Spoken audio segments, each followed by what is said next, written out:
11 بجے سے وہاں پر وہ ختم تفسیری دعا تھی، کچھ بیان بھی تھا، وہاں گیا تھا میں بنسل کی روڈ پر، مگر اتفاق آتے ہوئے راستے میں گیٹ لگ گیا ریلوے ٹریک کا، تو آدھا گھنٹہ کھڑے رہنا پڑا مجھے، اس لیے تاخیر سے یہاں پر آ گئے۔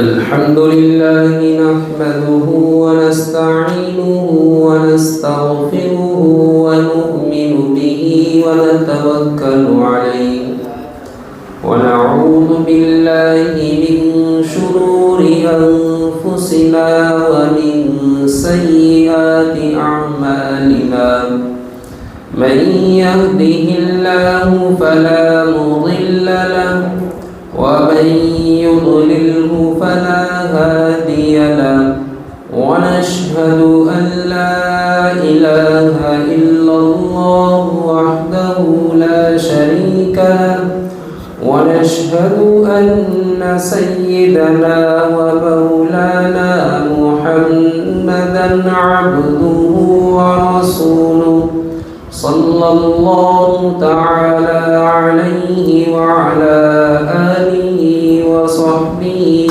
وبارك وسلم تسليما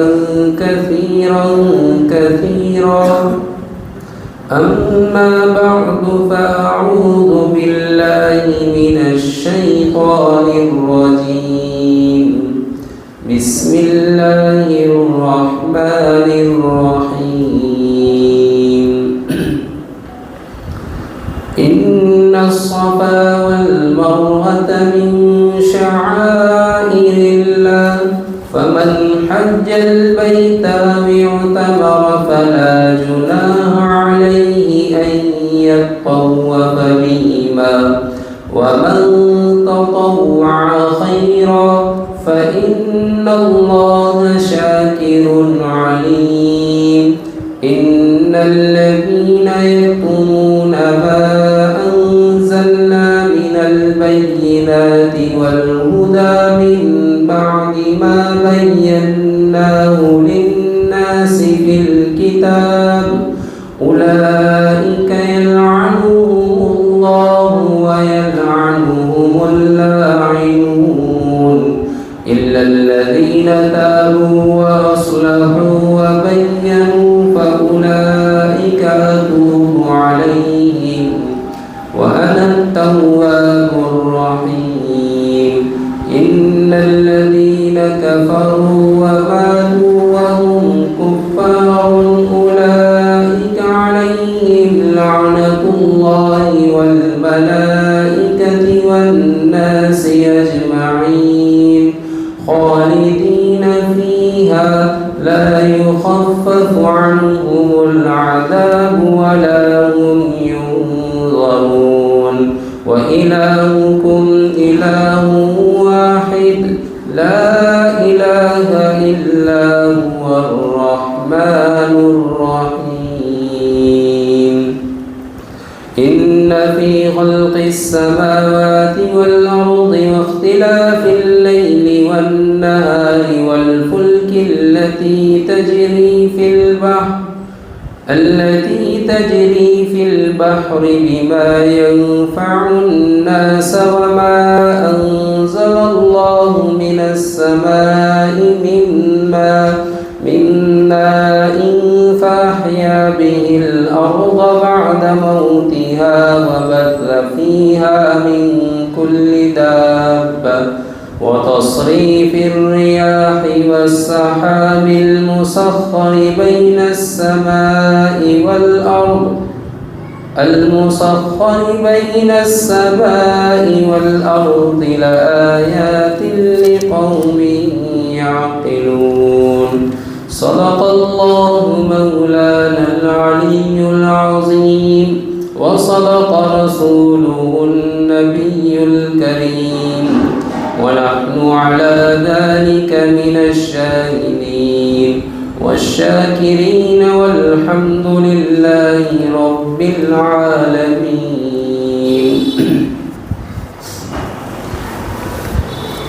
میں پناہ مانگتا ہوں اللہ رب العالمین کی شیطان مردود کے شر سے. شروع کرتا ہوں اللہ تبارک و تعالیٰ کے بابرکت نام سے جو نہایت مہربان اور بہت زیادہ رحم کرنے والے ہیں. بلا شبہ صفا اور مروہ یہ اللہ کی عظمت کی نشانیوں میں سے ہے. بس جس شخص نے بیت اللہ کا حج کیا یا عمرہ کیا تو اس پر کوئی گناہ نہیں ہے کہ وہ ان دونوں کا طواف یعنی سعی کرے، اور جو نفلی طواف یعنی اس کی سعی کرنا چاہے تو بھی بہتر ہے. بے شک اللہ تبارک و تعالیٰ بہت زیادہ قدردان اور باخبر ہے. یقیناً جو لوگ ان دلائل کو جو ہم نے نازل کی ہیں اور وہ باتیں جو ہدایت کی ہیں ہمارے نازل کرنے کے بعد چھپاتے ہیں کہ جن باتوں کو ہم نے کتاب میں لوگوں کے لیے واضح کر دی، یہی وہ لوگ ہیں جن پر اللہ تبارک و تعالیٰ نے لعنت فرمائی ہے، اور لعنت پیش کرنے والے بھی ان پر لعنت کرتے ہیں. مگر جو لوگ جنہوں نے توبہ کی اور اپنے آپ کو صاف پاک کیا اور واضح کیا اپنے اعمال کو، تو یہی لوگ ہیں جن کی میں توبہ قبول کرتا ہوں، اور میں بہت زیادہ توبہ قبول کرنے والا اور رحم کرنے والا ہوں. بے شک جن لوگوں نے کفر کیا اور کفر کی حالت میں مر گئے، اللہ کی ان پر اور فرشتوں کی اور تمام لوگوں کی ان پر لعنت ہو، اور یہ لوگ اس لعنت میں ہمیشہ رہیں گے، اور ان سے کسی بھی طرح کا عذاب کم نہیں کیا جائے گا، نہ ان کی مدد کی جائے گی. یاد رکھو تمہارا ایک معبود ہے، نہیں ہے اس کے سوا کوئی بھی پروردگار. وہ بڑا رحم دل ہے اور بڑا رحم کرنے والا ہے. بے شک اللہ تبارک و تعالیٰ نے آسمان و زمین کو پیدا کرنے میں اور دن اور رات کے اختلاف میں، اور وہ کشتی جو سمندروں میں دریاؤں میں چلتی ہے لوگوں کے نفع رسانی کے لیے، اور جو کچھ بھی اللہ نے آسمان سے نازل کیا ہے پانی کو، پھر اللہ اس پانی کے ذریعے سے زمین کو اس کے مردہ ہونے کے بعد زندہ کرتے ہیں، اور پھر اس میں ہر طرح کے جانور چرند پرند پھرتے ہیں، اور ہواؤں کو چلانا اور آسمانوں کا چلنا اور بادلوں کا چلنا، اور جو کچھ بھی ان تمام آسمان و زمین کے درمیان اللہ نے چیزیں مسخر کی ہیں، بڑی نشانیاں ہیں سمجھدار قوم کے لیے.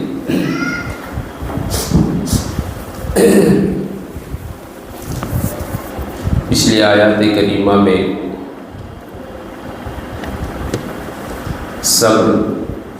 صبر کے فوائد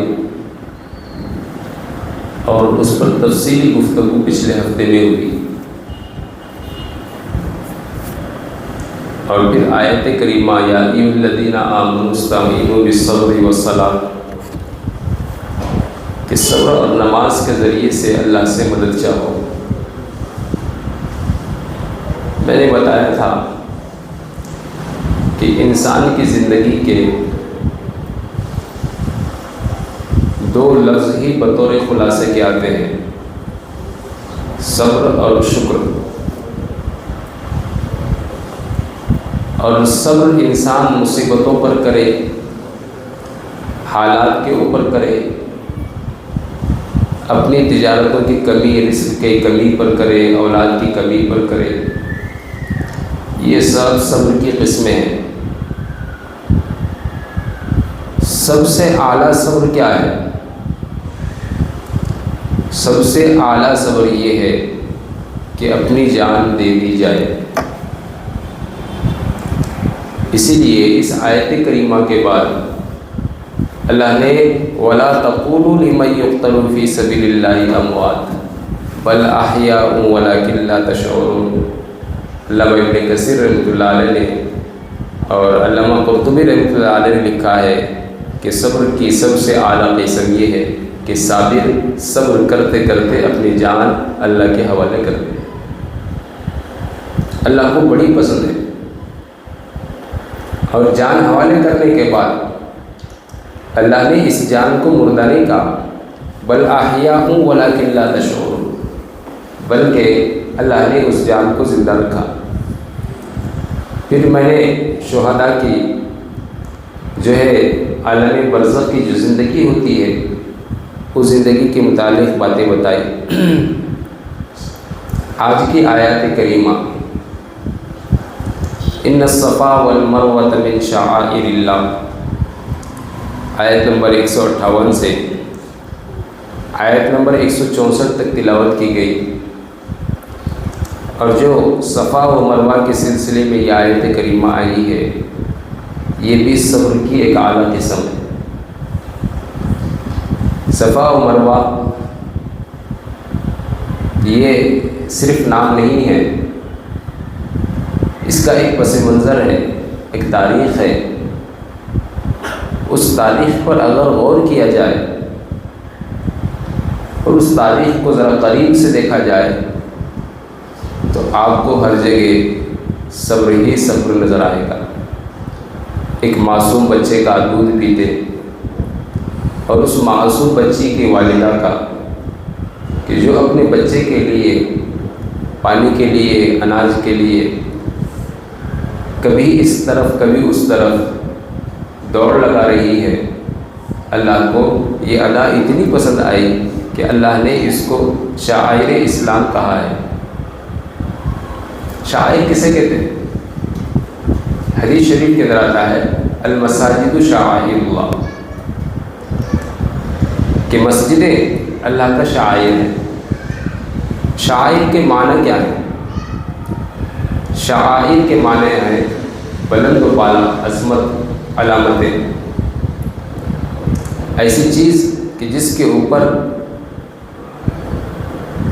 عام طور پر انسان دنیا میں کہتے ہیں نا کہ اگر کسی شخص کو پہچان نہ ہو تو اس کی علامتیں یہ ہیں، تو شاعر علامتوں کو کہتے ہیں۔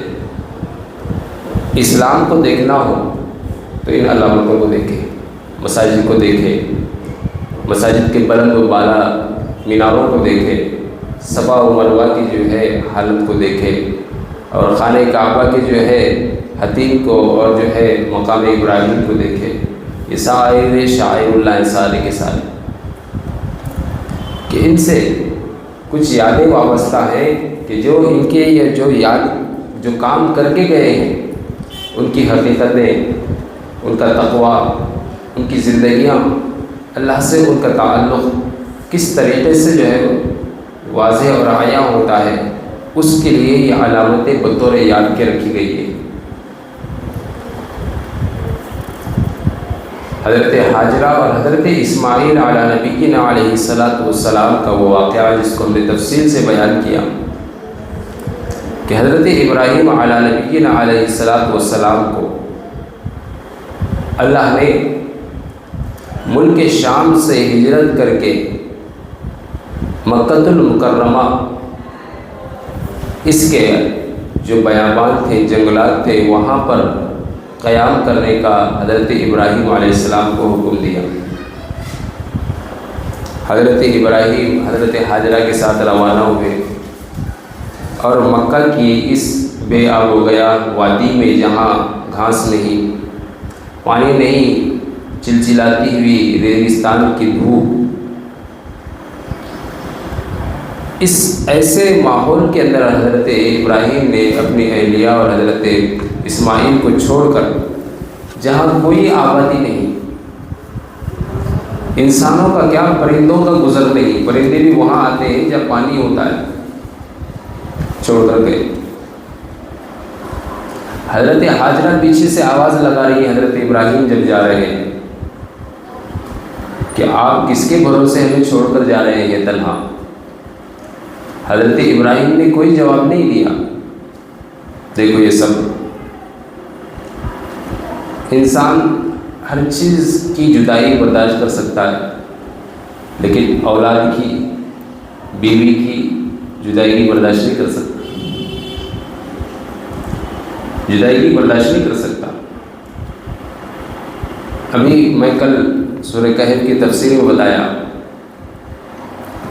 کہ سورہ کہف میں ایک عجیب واقعہ ذکر کیا گیا ہے حضرت خضر کا اور موسیٰ کا۔ اس میں حضرت خضر اور موسیٰ ایک بستی سے جا رہے ہیں، حضرت خضر نے بچے کو قتل کر دیا، پھر دوسری بستی میں آئے، اس بستی والوں نے ان کی ضیافت کرنے سے انکار کر دیا، اور پھر آگے جا کر حضرت خضر نے اسی بستی کے دیواروں سے ان کر دیا بچوں کی۔ حضرت موسیٰ سے برداشت نہیں ہوا، اب انہوں نے سوال پر سوال کیا، تو آخر میں حضرت خضر نے حضرت موسیٰ کو ان کے جو کام دنیاوی اعتبار سے حضرت موسیٰ کو غلط نظر آ رہے تھے ان کے حکمت اور راز بتائے۔ بچے کو قتل اس لیے کیا کہ یہ بچہ آئندہ چل کر فتنہ پرور تھا، فتنے کو پھیلانے والا تھا، اس لیے ماں باپ کو سکون دینے کے لیے، ان کے ایمان کو محفوظ رکھنے کے لیے اولاد کی قربانی دے دی گئی۔ کیوں؟ مجھے یہی سمجھانا ہے، کیوں؟ ماں باپ کو بچے اپنی جان سے بھی زیادہ عزیز ہوتے ہیں۔ ماں باپ اپنی جان دے دیں گے مگر بچوں کی جان دینا یا ان کے سامنے کوئی لے رہا ہو اس کو گوارا نہیں کریں گے۔ ایسے کئی ویڈیوز آج کل فلسطین کے آ رہے ہیں کہ اپنی جان دے رہے ہیں مگر بچے کو بچا رہے ہیں۔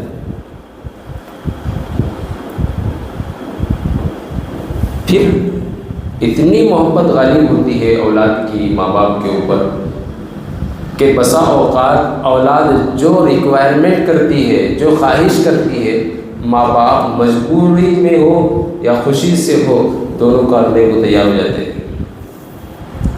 حضرت خضر نے بتایا یہ بچہ آئندہ چل کر اپنے ماں باپ کے ایمان کے لیے خطرہ بننے والا تھا، ماں باپ کے ایمان کا خطرہ تھا۔ یہ خود تو ایمان پر نہیں لیکن اتنا فتنہ اور فساد پھیلاتا کہ ماں باپ کے لیے بڑا مشکل ہوتا ہے ایمان بچانا، اس لیے اللہ نے اس کے قتل کا حکم دے دیا اور اس کے بدلے میں، صبر کے بدلے میں ان کو بہترین اولاد دوسری نصیب فرمائی جو آگے چل کر انبیاء کی جو ہے اولادوں کی ماں بنی۔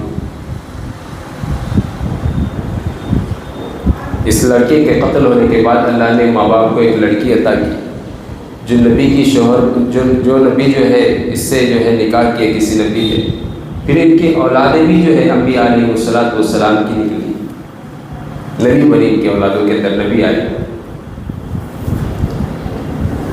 تو کیا میں بتانا ہی چاہ رہا تھا کہ اولاد سے بڑی محبت ہوتی ہے ماں باپ کو۔ تو حضرت ابراہیم جو ہے حضرت ہاجرہ کے پیچھے سے بار بار آواز دینے کے بعد بھی جو مڑ کر نہیں دیکھ رہے تھے، وہ اس لیے نہیں دیکھ رہے تھے کہ اللہ کے حکم کی کہیں خلاف ورزی نہ آ جائے کہ میں اپنی اولاد کو اور بیوی کو مڑ کر دیکھوں، محبت غالب آ جائے، اس لیے مڑ کر نہیں دیکھا، صبر کرتے ہوئے چلے۔ آخر میں بیوی نے کہا اچھا ٹھیک ہے ایک بات تو سنیں، آپ کچھ نہیں کہتے نہ بتائیں، کیا آپ کے رب کا حکم ایسا ہے؟ حضرت ابراہیم نے کہا ہاں، بس اتنا تھا۔ یہ صبر و ابتلا کی پہلی آزمائش۔ اب یہ چلے، حضرت ابراہیم چلے گئے، وقت گزرتا رہا، ماں اپنے بچے کو دودھ کب تک پلائے گی؟ جب تک جسم کو طاقت ملے گی، خوراک ملے گی۔ ماں کے جسم میں طاقت اور خوراک نہیں ہے تو دودھ کیسے تیار ہوگا؟ وقت آ گیا، دودھ ختم ہو گیا شیرخوار بچے کا، اب بچہ بھوک سے پیاس سے بلبلا رہا ہے. حضرت ہاجرہ کی بھی اپنی خود ان کی حالت غیر ہو رہی ہے. اب پانی کی تلاش میں مشرق سے مغرب، شمال جنوب، ہر طرف نظر دوڑا رہی ہیں.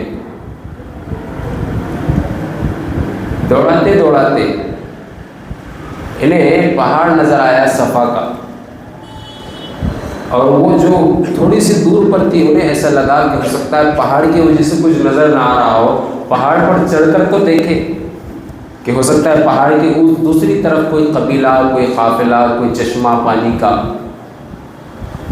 امید تو بچے کو اٹھا کر صفا پہاڑ کے دامن میں لے کر آئی اور پہاڑ پر چڑھ کر دیکھا، کوئی نظر نہیں آیا. پھر سامنے ہی مروہ کا پہاڑ تھا. اب دونوں کے درمیان زیادہ فاصلہ نہیں تھا تو انہوں نے سوچا کہ ہو سکتا ہے اس طرف ہو.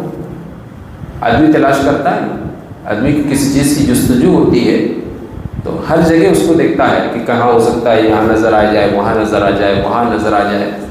تلاش و جستجو ایسی ہی ہوتی ہے.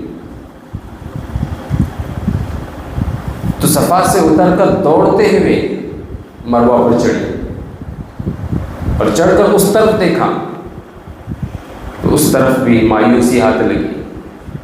کچھ نہیں تھا، بچے کے رونے کی آواز، اس کی فکر، پھر تڑپ دل کے اندر کہ پتہ نہیں بچہ کیا، نیچے کا کیا حال ہوگا بچے کا. پھر وہاں سے واپس بچے کی محبت میں بے قرار ہو کر واپس بچے کی طرف آئی. یوں کرتے کرتے کبھی صفا سے مروہ، کبھی مروہ سے صفا، دوڑ لگاتے لگاتے تھک کر آخری 7ویں چکر پر مروہ پر آ کر تھک گئی. جب جسم نے جو ہے نڈھال ہو کر ساتھ دینا چھوڑ دیا، اچانک پھر بچے کی محبت جاگی کہ پتہ نہیں کیا ہوگا بچے کا، بچہ کس حال میں ہوگا، رو رہا ہوگا.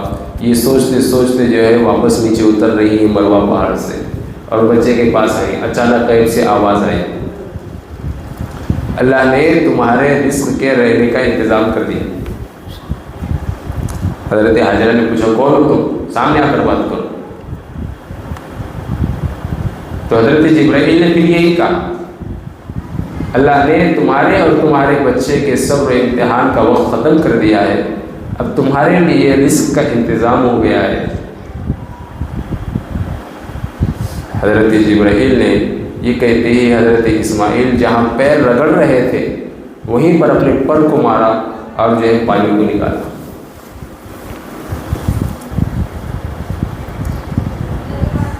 جب پانی ابلنا شروع ہوا، حضرت ہاجرہ نے شکر ادا کیا، خود بھی پیا اور بچے کو بھی پلایا. اب پانی ابل رہا ہے، پھیل رہا ہے. فوراً ریت لے کر چاروں طرف سے اس کو جو ہے گھیر رہا، ارد گرد سے باؤنڈری بنانی شروع کی اور کہا زم زم رک جائے. یہ نام جو ہے نا زم زم رک جا، اس کے اندر بھی صبر کے معنی ہے. اس کے اندر بھی صبر کے معنی ہے زم زم میں. تو انسان کی زندگی کی حقیقت صبر ہے.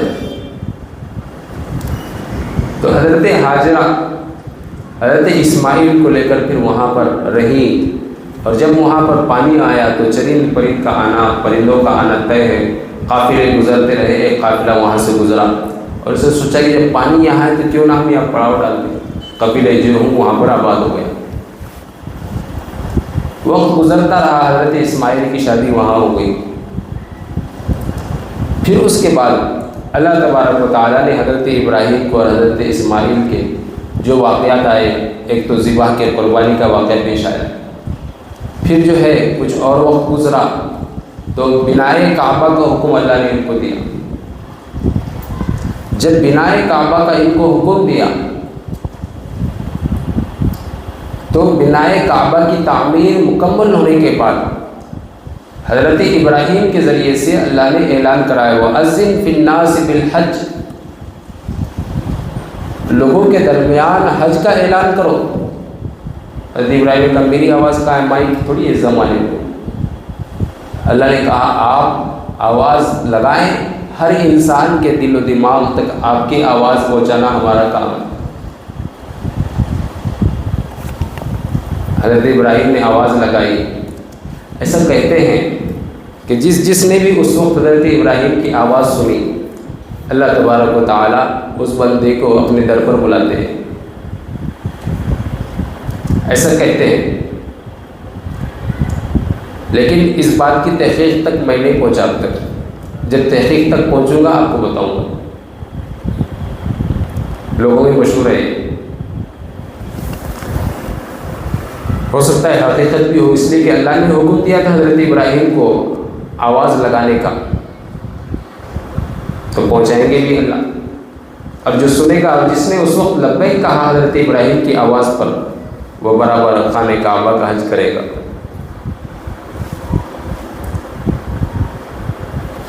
پھر حضرت ابراہیم نے خانہ کعبہ کی تعمیر کی تو حضرت جبرائیل امین نے مناسک حج حضرت ابراہیم کو سکھایا۔ یہ ساری تفصیل خانہ کعبہ کی تاریخ جو پہلے پارے میں جب بیان کی جا رہی تھی میں نے بتایا، صرف آپ کو یہاں تک لانا ہے مجھے، صفا مروہ تک ساری تفصیل جو ہے میں نے بتائی۔ مناسک حج سکھایا، وَارِنَا مَنَاسِكَنَا وَتُبْ عَلَيْنَا، یہ آیت آئی تھی۔ تو اس میں صفا مروہ کی سعی، چاہے حج ہو یا عمرہ ہو، یہ لازمی حصہ ہے حج اور عمرے کا۔ اس کے بغیر حج اور عمرہ اس کا تصور ممکن ہی ہو ہی نہیں سکتا۔ تو اللہ نے حضرت ابراہیم کے زمانے میں صفا مروہ کو حج کا عمرے کا لازمی حصہ بنایا۔ وقت گزرتا رہا، حضرت ابراہیم کے بعد بنی اسرائیل کا دور شروع ہوا۔ حضرت اسماعیل کے اولاد میں کوئی نبی نہیں آیا۔ حضرت اسماعیل کی اولاد یہیں پر جو ہے قبیلہ جرہم اور مکہ کے آس پاس میں یہیں پر آباد رہی۔ پھر اللہ کے رسول صلی اللہ علیہ وسلم کے زمانے سے کچھ وقت پہلے جو مشرکین مکہ تھے، وہاں پر دو لوگ، ایک کا نام تھا ایصاف اور ایک تھی عورت، اس کا نام تھا نائلہ۔ یہ ایصاف اور نائلہ ایک دوسرے کی محبت میں عشق مجازی میں گرفتار ہو گئے۔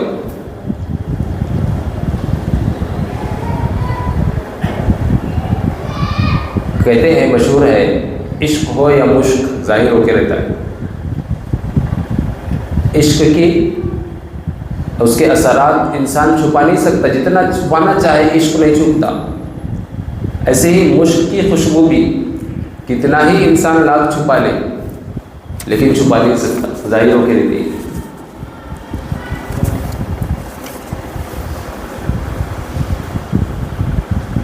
تو ان لوگوں کا عشق لوگوں کے درمیان ظاہر ہو گیا۔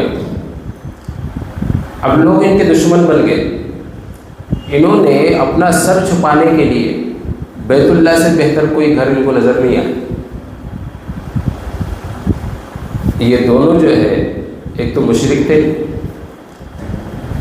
بیت اللہ کے اندر اپنے کو اپنا سر چھپانے کے لیے داخل ہو گیا۔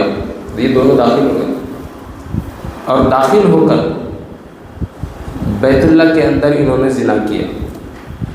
اللہ اکبر، اللہم احفظنا منہ۔ بیت اللہ کے اندر زنا کیا۔ لوگوں کو جب معلوم ہوا کہ ان دونوں نے ایسی حرکت کی ہے، ایصاف اور نائلہ، تو ان دونوں کو لوگوں نے مار مار کر ہلاک کر دیا اور ان دونوں کے جو ہے جسم کو خانہ کعبہ کی دیوار کے پاس لٹکا دیا۔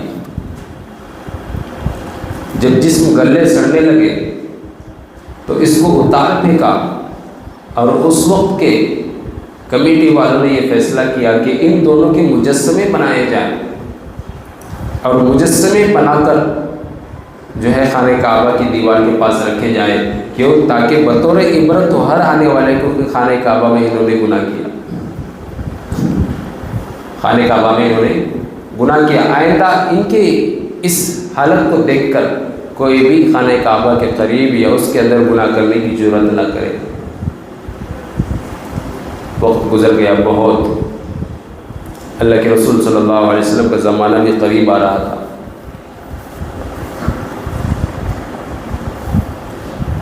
جب یہ پیڑھی جنہوں نے انصاف اور نائلہ کو سزائیں دی تھی ان کے اولاد وغیرہ ساری نسل ختم ہو گئی، اب نئی جنریشن آئی. نئی جنریشن جب آئی اس نے دیکھا کہ خانہ کعبہ کے پاس 2 بت رکھے ہوئے ہیں. شاید ایسا لگتا ہے کہ ہمارے خداؤں کی طرح یہ بھی دوسرے 2 خدا ہیں. جہاں ہمارے 360 بت ہیں، ہو سکتا ہے یہ بھی دوسرے کوئی نئے بت ہیں جن کو ہمارے آبا و اجداد نے پوجا تھا، اس لیے انہوں نے جو ہے خانہ کعبہ کے قریب رکھا تھا. تو آنے والی پیڑھی نے ان 2 بتوں کو اٹھا کر عیساف کو صفا کے اوپر رکھ دیا اور نائلہ کو جو ہے مروہ کے اوپر رکھ دیا. دونوں پہاڑ کے اوپر 2 بت. اب جو بھی آتا خانہ کعبہ کا طواف کرنے، بیت اللہ کی زیارت کرنے، تو سب کو معلوم تھا کہ صفا مروہ کی سعی کرنی ہے. تو یہ جو بعد میں جو عیساف اور نائلہ جو تھے ان کے جو عقیدت مند تھے، بعد میں جو ان کی جنریشن آئی جو انہوں نے سزائیں دی تھی وہ گزر گئے، تو انہوں نے جو ہے اس کو 2 پہاڑوں پر رکھ دیا اور کہا کہ یہ ہمارے خدا ہیں. جب صفا پر وہ جائے تو عیساف کا چوما لے، اس کو بوسہ دے، اور جب مروہ پر جائے تو نائلہ کو بوسہ دے. یہ ہماری عبادت ہے، یہ ہمارے خدا ہے. اور یوں سلسلہ چلتا رہا. اللہ کے رسول صلی اللہ علیہ وسلم کے زمانے میں آپ کی ولادت کے بعد بھی اس آیت کریمہ کے نزول تک یہی سلسلہ چل رہا ہے. علامہ قرطبی رحمۃ اللہ علیہ نے حضرت عبداللہ بن عباس رضی اللہ تعالیٰ عنہما سے روایت نقل کی تو کہتے ہیں کہ جب یہ آیت کریمہ نازل ہوئی ان الصفا والمروۃ من شعائر اللہ، ہمیں بڑی کراہت محسوس ہوئی کہ ہم صفا مروہ کی جو ہے سعی کریں. بڑی کراہت محسوس ہوئی. کیوں کراہت محسوس ہوئی؟ اس لیے کہ زمانہ جاہلیت میں صفا مروہ پر عیساف اور نائلہ نامی 2 مورتیاں رکھی ہوئی تھی. لوگ ان کی پوجا عبادت کرتے تھے. جب بھی اس کا صفا مروہ کی سعی کرتے تو اس کو بوسہ دے کر آتے. اب شریعت نے ہمارے لیے صفا مروہ کی سعی کو لازمی قرار دیا ہے، تو اب ہم دوڑ لگائیں گے تو ہمیں وہ مورتیاں نظر آئیں گی یا نہیں ہوں گی، تو اس کا تصور آئے گا کہ ہم ان کے لیے دوڑ رہے ہیں. تو اللہ نے کیا کہا؟ من شعائر اللہ. عیساف اور نائلہ کی نہیں ہے یہ صفا مروہ، یہ اللہ کی عظمت کے جو ہے اور اللہ کے عظمت کے بلد و مالا مینار ہیں، علامتیں ہیں اللہ کی. کوئی عیساف و نائلہ نہیں. اور یہی تصور ہوتا ہے اصل میں. ہم جب کسی چیز کو ایک زمانے کے اندر اگر اس سے نفرت کرتے تھے، کچھ وقت گزرنے کے بعد لوگ اس کی شکل ایسی بنا کر پیش کرتے ہیں کہ ہمیں اس سے محبت ہونے لگتی ہے. یہ دنیا کا دستور ہے. حضرت نوح علیہ السلام کے زمانے میں جو 5 بت تھے، یغوث، یعوق، نصر، ود، سواع، یہ 5 بت تھے. سورہ نوح میں ان کا ذکر آیا ہے.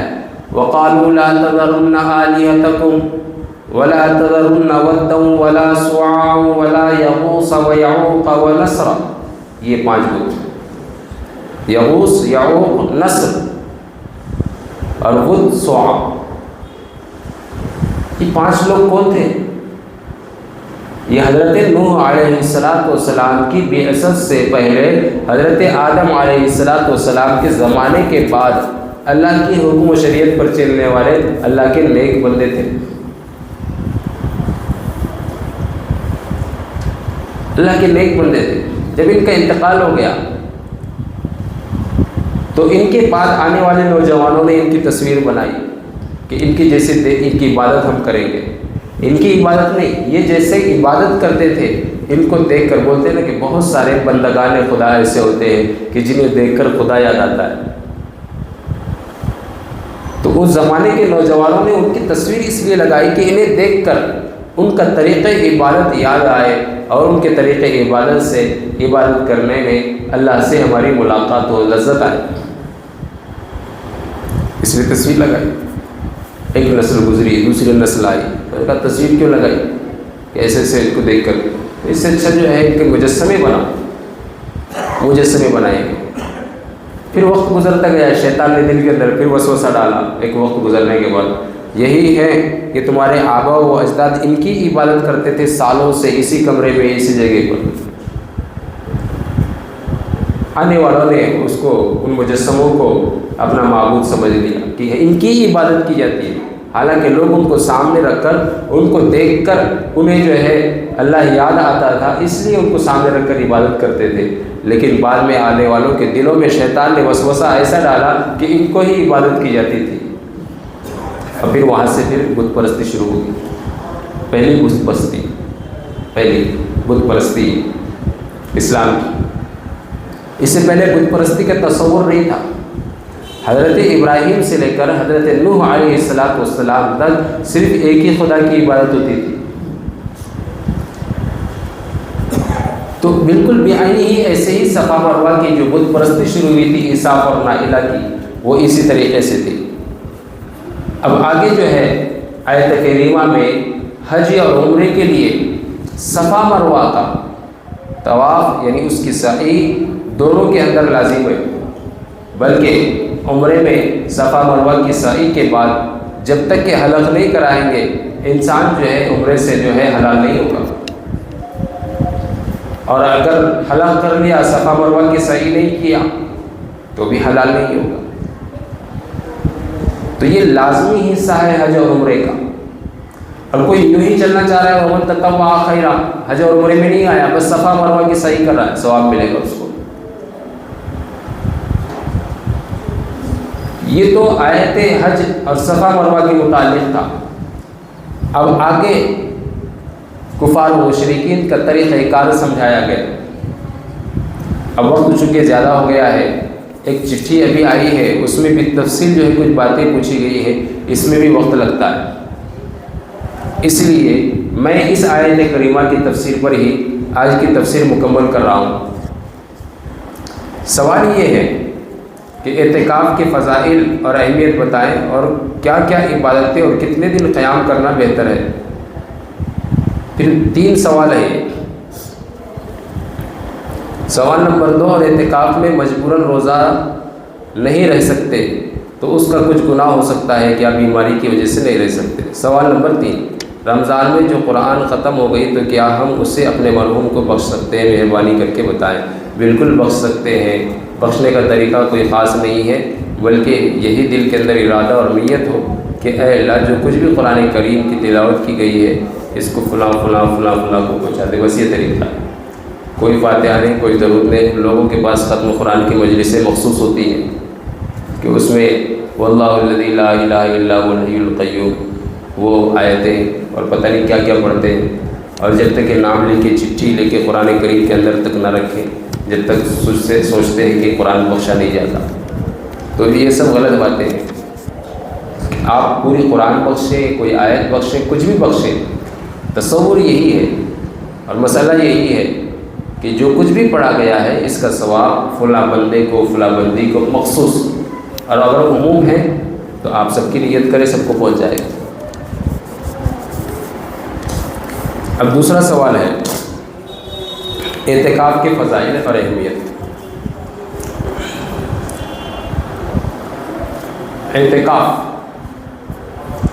اعتکاف کا معنی کیا ہے؟ اعتکاف کی حقیقت کیا ہے؟ اعتکاف کے معنی ہے روکنا، اپنے آپ کو اللہ کے گھر میں اللہ کے در پر پڑا رکھنا۔ اعتکاف اسی لیے اس کو اعتکاف کہا جاتا ہے کہ یہ بندہ جو اللہ کے گھر میں پڑا ہوا ہے، اپنی ذاتی ضرورتیں خواہشات کے لیے بھی مسجد سے باہر نہیں نکل سکتا، یہ رکا ہوا ہے اندر۔ اعتکاف کی حقیقت کیا ہے؟ اعتکاف کی حقیقت یہ ہے کہ بندہ اپنے گناہ، اپنی کوتاہیاں، اپنی لغزشیں،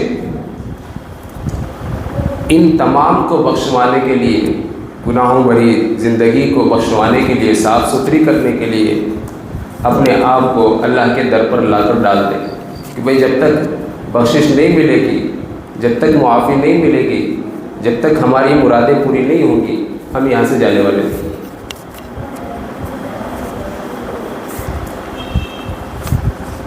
بندہ آج جو ہے پورے عالم سے خفا تیرے لیے ہے، آج تیرے در پر آ گئے۔ یہ اعتکاف کی حقیقت ہے کہ اپنے آپ کو بندہ معبود کے حوالے کر دے۔ اے اللہ تیرے در پر آ کر پڑا ہوں، اب میرا سب کچھ تمہارے حوالے ہے، میری عبادتیں، میری خواہشات، میری تمنائیں، میری قربانیاں سب تمہارے لیے ہیں۔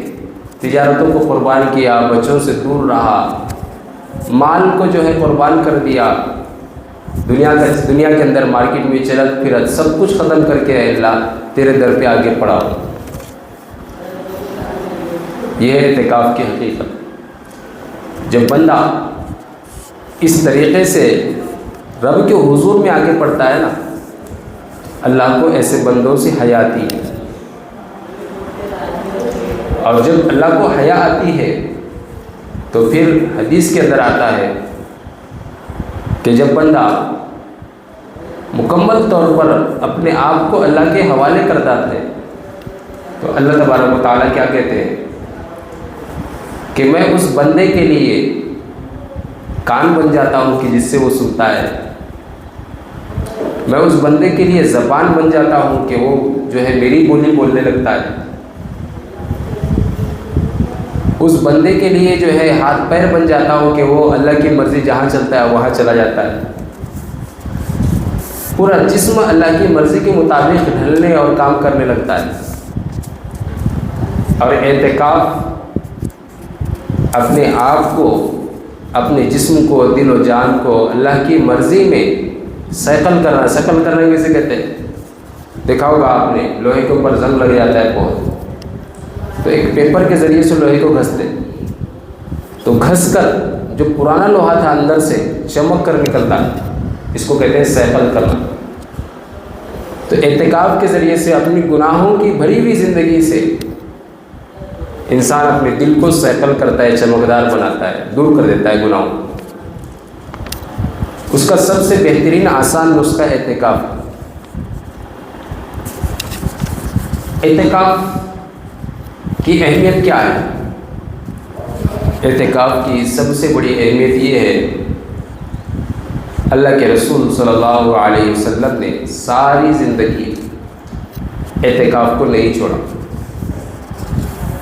آپ نے آخری جو آپ کے زمانے کا رمضان المبارک تھا، اس رمضان المبارک کے اندر بھی آپ نے اعتکاف فرمایا، جس سال آپ نے حضرت جبرائیل امین کو 2 قرآن دور کے سنے، اس سال بھی آپ نے اعتکاف کیا۔ اور آپ کی وفات کے بعد صحابہ اکرام نے، ازواج مطہرات نے بھی جو ہے اعتکاف کیا۔ اللہ کے رسول صلی اللہ علیہ وسلم نے ارشاد فرمایا، من اعتکف العشر الاواخر، جو رمضان کے آخری عشرے کا اعتکاف کرتا ہے، ثوابہ کا حجتین او عمرتین، اس کا ثواب 2 مقبول حج کے برابر ہے یا 2 مقبول عمروں کے برابر ہے۔ حج کا ثواب، آخر عشرے کا اعتکاف۔ اسی طریقے سے اعتکاف کا سب سے بڑا بینیفٹ کیا ہے؟ اعتکاف کا سب سے بڑا بینیفٹ یہ ہے کہ انسان جب اعتکاف کے اندر بیٹھتا ہے تو اس کا سونا، اس کا جاگنا، اس کا خالی بیٹھنا، تمام کی تمام چیزیں اس کی عبادت بن جاتی ہے، عبادت بن جاتی ہے۔ جو شخص اعتکاف میں نہیں بیٹھا تو اس کا کیا ہے کہ مسجد میں آیا، نماز پڑھا تو ثواب، قرآن کی تلاوت کیا تو ثواب، لیکن معتکف جو اعتکاف میں ہے، نماز نہیں پڑھا، تلاوت نہیں کیا، خالی بیٹھا ہوا ہے تو بھی ثواب ہے اس کا ہر لمحہ۔ اور سب سے بڑا اہم بینیفٹ کیا ہے کہ معتکف کو شب قدر کی تلاش کرنے کی ضرورت نہیں ہے۔ ساری دنیا کے لیے تحروا لیلۃ القدر، تحروا لیلۃ القدر، لیلۃ القدر کو تلاش کرو۔ معتکف بیٹھا ہی اس لیے ہے، 5 راتیں، پورا آخر کا عشرہ، جب اس کا عبادت میں جا رہا ہے تو کون سی بھی رات اس کی شب قدر ہو جائے اس کو مل جائے گی۔ اور ایک شب قدر خیر من 1000 شہر، 1000 مہینے سے بہتر ایک شب قدر کی ایک لمحے کی عبادت، ایک رات کی عبادت۔ علماء نے حساب لگایا 1000 مہینے 83 برس کے ہوتے ہیں، ایک شب قدر اگر مل گئی اور معتکف کو تو لازمی ملنی ہی ملنی ہے، تو 83 برس کی عبادت کا ثواب اس کو ملے گا۔ اجی 83 برس ہو کہاں ہے، ہماری زندگیاں کہاں ہیں، اب 60-70 پہ ختم ہے۔ 60-70 میں سے بھی جو ہے 15-16 سال تو ہمارے یوں ہی نکال دو۔ کیوں کہ ماں باپ بچے کو بولتے ہیں بچہ چھوٹا ہے نماز کہاں پڑھے، بچہ چھوٹا ہے روزہ نہ رہتے، چھوٹا ہے چھوٹا ہے چھوٹا ہے، ان کے 15-20 سال نکال لیتے ہیں۔ تو 15-20 سال کی شروع کی عبادتیں ہماری تو معاف ہے، سمجھ لو ماں باپ کی طرف سے۔ تو 60-70 سال میں سے 20 سال اگر ہمارے نکل گئے، 40-50 سال، اور یہاں پر ایک شب قدر کی عبادت 83 برس، ایک رات میں 83 سال کی عبادت کا مزہ۔ اور کسی نے اگر 2 اعتکاف کر لیے، شب قدر مل گئی 2 تو 83 دوگنی۔ کسی کو زندگی کے اندر 10 شب قدر یعنی 10 اعتکاف کیا اور 10 شب قدر اس کو مل گئی، 883 برس۔ 20 سال اگر اس کو شب قدر مل گئی، 20 سال اعتکاف کیا، 1666 برس۔ معمولی بات۔ تو اعتکاف کی اہمیت سب سے بڑا بینیفٹ یہ ہے کہ معتکف کو شب قدر تلاش کرنے کی ضرورت نہیں ہے، اس کا سونا، اس کا جاگنا، اس کا کھانا، اس کا پینا، اس کا بیٹھنا بھی عبادت ہے، غافل نہیں عبادت سے۔ اس لیے اعتکاف، ہم آج کل اعتکاف کو بھول گئے، بلکہ بعض شہروں میں نے دیکھا زبردستی جو ہے بوڑھے لوگوں کو لا کر بٹھا دیتے کہ چچا بیٹھو، آپ کے کھانے کا، ٹفن کا سب انتظام ہم کرتے۔ کیوں؟ ہمارے محلے سے بلا نکالنے کی۔ اگر ایک بھی اعتکاف نہیں کیا نا محلے میں سے، پورا محلہ بستی گنہگار ہوگا، اس لیے آپ بیٹھو، ہماری بلا لے کے بیٹھو آپ۔ حالانکہ اعتکاف تو شوقیہ ہے، حدیث کے اندر آتا ہے اللہ کے رسول صلی اللہ علیہ وسلم اذا دخل العشر الاخر، جب آخر عشر آ جاتا ہے، شد میزرہ، اپنی تہبند کو کس کر بنتے تھے آپ۔ آدمی تہبند کس کر کب بنتا ہے؟ جب کوئی بہت بڑا جوخم بڑا کام، محنت کا کام کر رہا ہو۔ ہم نے عام طور پر لیبروں کو دیکھا، لیبر جب لیبر کھودنے کے لیے، مزدوری کرنے کے لیے آتے نا تو آستین چڑھاتے، پینٹ اوپر چڑھاتے، یا لنگی پہنی ہوئی تو لنگی ذرا ہاف کر کے اس کو اچھے سے باندھ لیتے تاکہ کھودتے وقت، ٹوکرے اٹھاتے وقت لنگی نہ کھلے۔ تو آپ بھی جو ہے محنت کا کام کرنے کے لیے، یعنی آخری عشرہ آ گیا، اب خوب محنت کرنی ہے۔ آخری عشرہ محنتوں کا ہے، اپنے آپ کو تھکانے کا ہے، اور ہم کیا کرتے؟ آخری عشرے میں تھکانے کے بجائے اپنے آپ کو بازاروں میں لے کر آتے، عید کی شاپنگ کراتے، خود بھی گھوم رہے، بچوں کو بھی لے کر آ رہے، بہنوں کو بھی، ماؤں کو، سب کو جو ہے کبھی یہ دکان سے، کبھی وہ دکان، کبھی وہ دکان، ہر دن نئی چیز خریدنے کے لیے 8 دن پورے کے پورے بازار کی رونق ہماری جو ہے زندگی کے یہ آخری کے، جس میں محنت کرنی چاہیے تھی وہ پورے آخری میں چلے جاتے زندگی کے، پوری محنت اس میں ختم۔ بلکہ بسا اوقات 20 دن جو آپ نے تراویح کی، روزے کی محنت رکھی ہے، وہ آ کر آخری کے ان 8-10 دنوں کے اندر ان کے اجر و ثواب کو بھی غارت کر دیتے۔ نماز نہیں پڑھتے عید کی شاپنگ میں، اب باہر بازار میں جانا ہے بول کے نوجوان بچے تو پہلے بہانے سے روزہ لے رکھ رہے، تو بازار میں جانا ہے، بہت گھومنا پڑتا، چکر آتی، دھوپ ایسی ہے، چلو روزہ مت رکھو، ایسے روزہ بھی چھوڑ دیتے بعض لوگ۔ پھر آخر عشرے میں جہاں ذکر و اذکار کا اہتمام ہونا چاہیے، تلاوت قرآن کریم تو بس آج تک ہے ہماری، اس کے بعد تو بہت اللہ ماشاءاللہ۔ خواتین گھروں کی صاف صفائی، دھونے دھلانے میں، رنگ و روغن میں، کپڑوں کو صحیح لگانے میں، کپڑوں کے سلانے میں، اس کے کپڑے اس کے کپڑے چیک کرنے میں، بچوں کے جوتے چپل میں،